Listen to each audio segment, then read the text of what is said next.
Bonjour, cette petite vidéo pour rejoindre chacune et chacun d'entre vous, et ce afin d'évoquer la situation qui est la nôtre, donner quelques nouvelles et faire une suggestion.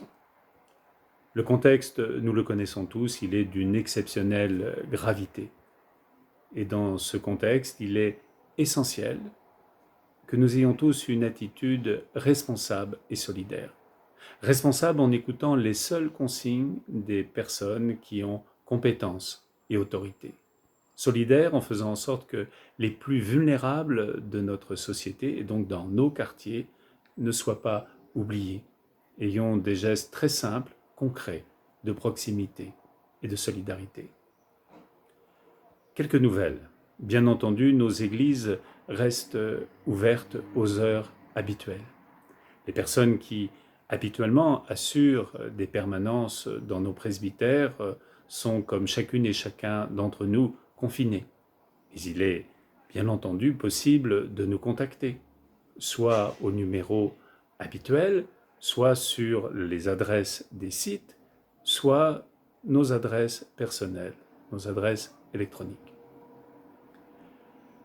Vous le savez, il n'est plus possible de célébrer des messes et des offices. Simplement, bien entendu, nous accompagnerons de la prière de l'Église nos chers défunts, et ce, en respectant très scrupuleusement les consignes qui nous sont données. Et ce sont les prêtres qui assureront la présidence de ces célébrations. Une suggestion.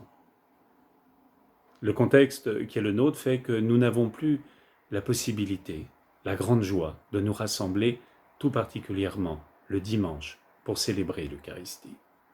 Alors nous vivons un carême autrement. Le thème qui avait été retenu pour cette année est « Ta lumière sur ma route ». Eh bien, prenons ce temps pour pouvoir en famille accueillir d'une manière particulière, singulière, la parole de Dieu. Ouvrons à frais nouveaux, avec plus de temps, nos Bibles. Chaque dimanche, des textes sont livrés à notre prière, à notre méditation.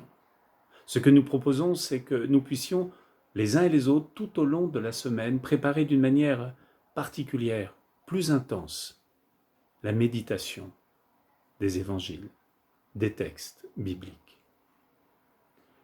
C'est ainsi qu'en famille, vous pourrez, si vous le souhaitez, composer des prières, composer des cantiques que vous pourrez interpréter et ensuite poster, adresser à Madame Nagua Lagné afin que les textes de prière et les chants soient mis sur nos sites.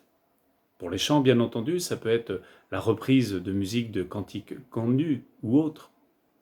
De même, les plus jeunes peuvent être associés à ce moment de partage.